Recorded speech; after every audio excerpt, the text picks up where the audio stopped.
47 Ronin. इस कहानी की शुरुआत में एक किंग को दिखाया जाता है जिसे जंगल में एक लड़का मिलता है। ये लड़का आधा जैपनीज और आधा इंग्लिश है। इसके सिर पर अजीब से निशान होते हैं। राजा के लोग कहते हैं कि इसे हमें अपने साथ नहीं ले जाना चाहिए, लेकिन राजा इस लड़के को अपने साथ अपने राज्य ले आते हैं। इस लड़के का नाम काई होता है। काई क्योंकि आधा इंग्लिश और आधा जैपनीज है, इसीलिए कोई भी इसे एक्सेप्ट नहीं करता।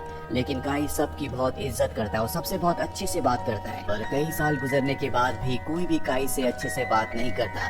हालांकि किंग ने उसके अंदर कोई खास बात देखी थी, इसीलिए वो उसे अपने राज्य ले आए थे। साथ ही किंग की बेटी जिसका नाम मीका है, वो काई से बहुत प्यार करती है। अब एक दिन दिखाया जाता है कि इनके राज्य में जंगल में एक बहुत बड़ा दैत्यनुमा जानवर आ जाता है। उसे सब कंट्रोल करने की कोशिश करते हैं, लेकिन वो इतना शक्तिशाली होता है कि वो किसी के भी कंट्रोल में नहीं आ रहा होता। और एक पल ऐसा आता है जब वो एक वॉरियर को जिसका नाम यासुनो होता है, उसकी तरफ उसे मारने के लिए बढ़ रहा होता है। पर इससे पहले कि वो ऐसा करता, काई अपनी तलवार लेकर उसके सामने आ जाता है और उसके गले के आर पार कर देता है, जिससे वो दैत्यनुमा जानवर मारा जाता है। और अब यहाँ पर किंग भी आ जाते हैं, और जब वो देखते हैं कि उस दैत्यनुमा जानवर को मारा गया है, तो उन्हें लगता है कि उसे यासुनो ने मारा है। यासुनो भी नहीं बताता कि उसे काई ने मारा है, और किंग उसे तोहफे के तौर पर उस जानवर का एक सींग देते हैं। लेकिन यहाँ पर इन योद्धाओं का, जिन्हें रॉनिन कहा जाता है, उनका जो लीडर होता है जिसका नाम ओशी है, वो काई के हाथ में खून देख लेते हैं और समझ जाते हैं कि उस जानवर को काई ने मारा है। वहीं हमें एक दूसरे किंगडम को दिखाया जाता है जिसका राजा लॉर्ड कीरा है। कीरा के साथ उसकी एक साथी होती है जो कि एक विच है, जो अलग अलग तरह के जादू टोने जानती है। और लॉर्ड कीरा किसी भी तरह से उस राज्य को अपने कब्जे में करना चाहते हैं जहाँ पर काई रहता है। वो बहुत वक्त से इसकी प्लानिंग कर रहे होते हैं। उनके साथ जो विच होती है वो लॉर्ड कीरा से कहती है कि हमें इस बार फेस्टिवल में जाना चाहिए, वहाँ पर हर एक राज्य के योद्धा आएंगे। दरअसल ये एक ऐसा फेस्टिवल है जहाँ पर हर एक राज्य के योद्धा आपस में लड़ते हैं, और जो फाइनल बैटल जीतता है उसे बहुत सम्मान दिया जाता है। और अब लॉर्ड कीरा भी अपने योद्धा के साथ पहुंच जाते हैं। यहाँ पर हमें एक और किंग को दिखाया जाता है जो इन सभी किंगडम्स के ऊपर है, यानी कि ये सबसे बड़े किंग है। इनके ऑर्डर्स को कोई भी मना नहीं कर सकता। लॉर्ड कीरा का योद्धा बैटलफील्ड में आता है, जो कि बहुत ही विशाल, बहुत ही खतरनाक दिख रहा होता है, और इससे किंग की योद्धा यासुनो को लड़ना है। और जब काई यासुनो को बुलाने के लिए जाता है तो वो देखता है कि उसकी आंखें पूरी तरह से पलट चुकी है। वो समझ जाता है कि इसके ऊपर किसी ने काला जादू किया है, और अब ये उनके राज्य की इज्जत का सवाल होता है। इसीलिए योद्धा ना होने के बाद भी वो बैटलफील्ड में खुद मास्क पहनकर पहुंच जाता है और उस खतरनाक योद्धा से लड़ना शुरू कर देता है। इन दोनों के बीच में घमासान लड़ाई होती है, लेकिन काई उस योद्धा के सामने टिक नहीं पाता और लड़ते लड़ते उसका मास्क निकल जाता है। और जब सभी देखते हैं कि ये काई है, ये कोई योद्धा नहीं है, तो वहाँ पर उस बैटल को रुकवाया जाता है। और सभी राजाओं के राजा जो कि सुपर किंग है, वो वहाँ पर आते हैं। वो काई को कहते हैं कि तुमने रूल्स को तोड़ा है, तुम योद्धा नहीं हो, इसीलिए तुम्हें सजाए मौत दी जाएगी। और जब काई को मारा जा रहा होता है, तभी वहाँ पर किंग की बेटी मीका आ जाती है। काई की गर्दन के सामने अपनी गर्दन रख देती है, क्योंकि वो काई से बहुत प्यार करती है। ये देखकर सुपर किंग कहते हैं कि ठीक है, हम इसकी जान नहीं लेंगे, लेकिन इसे सजा मिलेगी। और इसके बाद काई को बहुत बुरी तरह से मारा जाता है। वही रात को हमें लॉर्ड कीरा को दिखाया जाता है जो विच के साथ होता है। ये दोनों एक प्लान बनाते हैं, जिस प्लान के तहत विच उस कमरे में जाती है जिस कमरे में किंग सो रहे होते हैं, और वो अपनी मकड़ी से उन्हें अपने वश में कर लेती है, जिसके बाद उनकी आंखें भी पूरी तरह से पलट जाती है। इससे हमें पता चलता है कि किंग की योद्धा यासुनो को इसी विच ने अपने कब्जे में किया था, और अब किंग जो कि उसके कब्जे में है, वो उन्हें कुछ ऐसे विजन दिखाती है जिसमें लॉर्ड कीरा उनकी बेटी मीका के साथ जबरदस्ती कर रहे हैं। वो अपनी तलवार लेकर लॉर्ड कीरा के कमरे में पहुंच जाते हैं और सोते हुए लॉर्ड कीरा को मारने वाले होते हैं कि तभी यहाँ पर बहुत सारे सैनिक आते हैं जो उन्हें पकड़ लेते हैं। और ओइशी जो कि रॉनिन के लीडर होते हैं, वो देखते हैं कि किंग की आंखें पूरी तरह से बदली हुई है। वो समझ जाते हैं कि उन्हें अपने वश में किया गया है। यहाँ पर सुपर किंग भी आ जाते हैं, जिसके बाद वो किंग को कहते हैं कि तुमने अपने राज्य में बुलाकर लॉर्ड कीरा के ऊपर हमला किया, ये बिल्कुल भी सही नहीं है, तुम्हें ऐसा नहीं करना चाहिए था। भले तुम एक किंग हो, लेकिन हर किसी के साथ हम इंसाफ करते हैं। तुम्हें हम मौका देते हैं कि तुम अपनी जान खुद लो। दरअसल इस तरह से अपनी जान लेना यहाँ पर एक सम्मान की बात समझी जाती है। और अब क्योंकि उनके पास कोई भी अपनी बेगुनाही का सबूत नहीं होता, इसीलिए तय करते हैं कि वो अपनी जान खुद लेंगे, और अगली सुबह सबके सामने वो अपनी जान ले लेते हैं।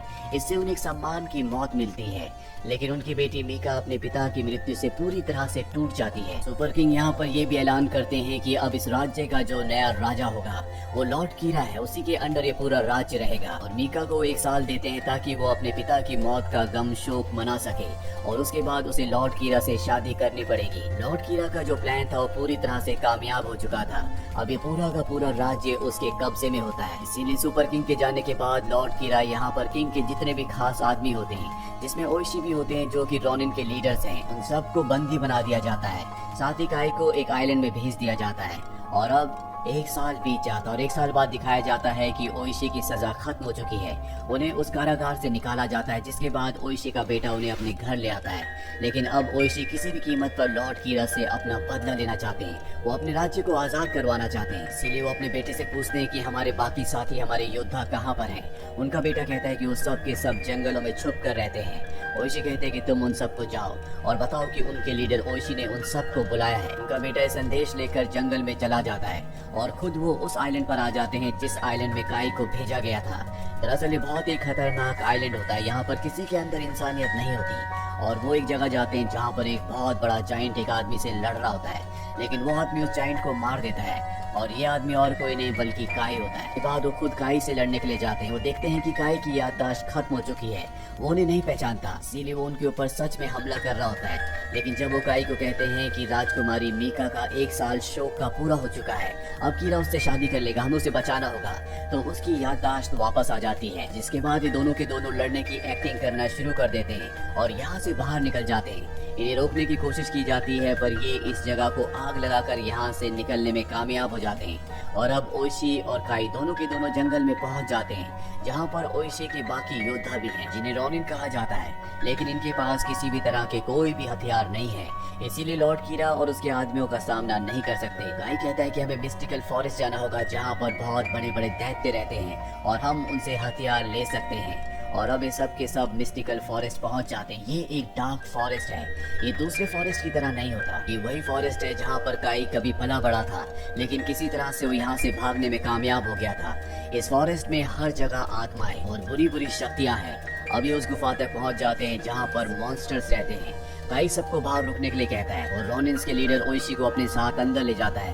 पर कुछ दूर जाने के बाद वो ओइशी से कहता है कि तुम्हें यहीं पर रुकना होगा, चाहे कुछ भी हो जाए, अपना हथियार, अपनी तलवार कभी मत निकालना। और खुद वो यहाँ से आगे बढ़ जाता है। यहाँ पर बहुत सारे लोग होते हैं जो झुके हुए होते हैं और एक जगह जाकर काई रुक जाता है। तभी उसके सामने एक आदमी आता है जो कि बहुत ही भयानक होता है। वो काई से कहता है कि तुम वापस आ गए, मुझे पता था कि एक दिन तुम वापस जरूर आओगे। इसकी बातों से हमें पता चलता है कि काई को बचपन में इसी ने पाला था। काई कहता है कि मैं यहाँ पर हथियार लेने के लिए, तलवार लेने के लिए आया हूँ। वो कहता है कि तलवार तुम्हारे बीचों बीच है, तुम इस तलवार को ले सकते हो। वही हमें इस केव के बाहर दिखाया जाता है जहाँ पर यासुनो और उसके बाकी साथी हैं। उन्हें लगता है कि बहुत देर से वो लोग बाहर नहीं आए, इसीलिए वो अपने साथियों के साथ अंदर चला जाता है जहाँ पर ओइशी होते हैं। ओइशी उनसे कहते हैं कि तुम यहाँ पर क्यों आए। वो देखते हैं कि वहाँ पर बहुत सारे झुके हुए लोग हैं जो अब हिलना शुरू हो गए हैं। और ये देखकर यासुनो अपनी तलवार निकाल लेता है और जैसे वो अपनी तलवार निकालता है, सब के सब उठ जाते हैं और अपनी मायावी शक्ति से उनके ऊपर हमला कर देते हैं। यासुनो और उनके साथी उनका मुकाबला करते हैं। ओइशी के कान में बार बार एक आवाज गूंज रही होती है जो उन्हें कहती है कि अपनी तलवार निकालो और अपने साथियों को बचाओ। वो दुविधा में फंस जाते हैं कि उन्हें अपनी तलवार निकालनी चाहिए कि नहीं। वही काई को अंदर दिखाया जाता है जो उस अजीब से आदमी के सामने खड़ा होता है। उनके बीचों बीच तलवार होती है और अब जो भी पहले तलवार तक पहुंचेगा तलवार उसकी हो जाएगी। लेकिन काई के अंदर भी वो सारी शक्तियां हैं जो उसके अंदर है, इसीलिए काई उससे भी स्पीड से तलवार तक पहुंचकर तलवार को उठा लेता है। और जैसे वो तलवार को उठाता है तो ओइशी को दिखाया जाता है जिन्होंने अपनी तलवार नहीं निकाली होती। वहाँ पर सब कुछ सामान्य हो जाता है। दरअसल यहाँ पर उनके आदमी कभी आए नहीं थे, सिर्फ उन्हें विजन्स दिखाए जा रहे थे और अगर वो अपनी तलवार निकाल लेते तो सबको मार दिया जाता। लेकिन इन्होंने इम्तिहान को पास कर लिया है, इसीलिए इन्हें इन सब के हथियार मिल जाते हैं। इनके पास 47 तलवारें हैं, साथ ही टोटल 47 योद्धा होते हैं जो सब के सब रॉनिन्स हैं। और अब ये किसी भी तरह से लॉर्ड कीरा से बदला लेना चाहते हैं और राज्य के अंदर जाने से पहले सब के सब एक पेपर पर अपने अपने साइन करते हैं ताकि इतिहास में पता लग सके कि इन्होंने ऐसा क्यों किया था। वहीं आज लॉर्ड कीरा और प्रिंसेस मीका की शादी भी होती है और ये किसी भी कीमत पर इस शादी को नहीं होने देना चाहते, इसीलिए सब के सब व्यापारियों का भेष बनाकर राज्य के अंदर एंटर हो जाते हैं और उस महल के चारों तरफ फैल जाते हैं। वहीं इनके लीडर ओइशी को दिखाया जाता है जो लॉर्ड कीरा के सामने एक प्रोग्राम को, एक नाटक को प्रस्तुत कर रहे होते हैं जहाँ पर प्रिंसेस मीका के साथ साथ उन सब के खास आदमी भी होते हैं। लेकिन ओइशी ने मास्क पहना होता है इसीलिए कोई उन्हें पहचान नहीं सकता। और ठीक इसी वक्त उनके जो बाकी 46 रॉनिन होते हैं वो लॉर्ड कीरा के कई लोगों को मार देते हैं, और जब ऐसा हो रहा होता है तभी कोई तीर चलाकर ओइशी को जख्मी कर देता है, जिससे उनका मास्क उतर जाता है और कीरा पहचान जाता है कि ये ओइशी है। दरअसल 1 साल बाद उसने ओइशी को इसलिए छोड़ा था क्योंकि उसे लगता था कि वो बहुत कमजोर हो चुका है और वो उसका कुछ नहीं कर सकता। और जब वो उसे अपनी आंखों के सामने देख लेता है तो वो अपनी सेना को उन पर हमला करने के लिए कहता है, जिसके बाद ये 47 रॉनिन्स जो कि कीरा के बहुत सारे लोगों को मार चुके हैं, इनके ऊपर हमला कर देते हैं और अब यहाँ पर एक घमासान युद्ध शुरू हो जाता है। इसके बाद सबसे पहले काई मीका के पास पहुँचता है और उसको अपने गले से लगा लेता है और कहता है कि हम दोनों को एक दूसरे से कोई भी जुदा नहीं कर सकता। और तभी यहाँ पर लॉर्ड कीरा की साथी विच आ जाती है, जो कि अब अपने असली रूप में, जो कि एक ड्रैगन का होता है, उसमें आकर काई के ऊपर हमला कर देती है। काई एक बहुत ही अच्छा तलवारबाज है, साथ ही उसके पास वो मैजिकल तलवार भी है जिससे वो उस ड्रैगन का सामना करता है। और उस डार्क जंगल में जो उसने बचपन में ट्रेनिंग ली थी उसकी मदद से वो उस ड्रैगन को, विच को मार देता है।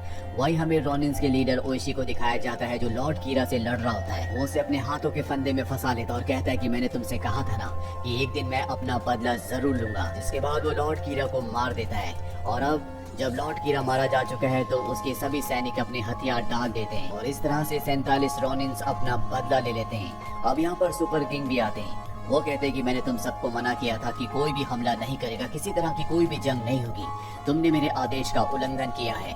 इसीलिए वो इन सब को वही सजा देते हैं जो उन्होंने किंग को दी थी, यानी कि ये सब अपनी जान खुद लेंगे, जो कि यहाँ पर एक सम्मान की बात मानी जाती है। और सुपर किंग ऐसा इसलिए कहता है क्योंकि उसे अब तक पता चल चुका होता है कि लॉर्ड कीरा करप्ट था, उसने किंग के साथ गलत किया था। और अब ये सब के सब सफेद कपड़े पहनकर एक जगह पहुंच जाते हैं जहां पर इन 47 लोगों को अपनी जान देनी है, जो कि सम्मान की बात है, जो इतिहास में हमेशा याद रखी जाएगी। पर इससे पहले कि ऐसा करते, सुपर किंग ओइशी के बेटे को, जो उन 47 रॉनिन्स में से एक होता, उसे वहां से उठा देते हैं और कहते हैं मैं चाहता हूँ कि ओइशी का कोई न कोई वारिस इस दुनिया में जिंदा रहे। और इसके बाद ये 46 रॉनिन्स अपनी जान लेकर एक सम्मान की मौत मरते हैं, जो देखकर प्रिंसेस मीका की आंखों में आंसू आ जाते हैं। ये घटना एक सच्ची घटना तो नहीं है, लेकिन इसी तरह की एक घटना 18th सेंचुरी में हुई थी, जिसके ऊपर इस फिल्म को बनाया गया है। उम्मीद करते हैं कि ये कहानी आपको पसंद आई होगी।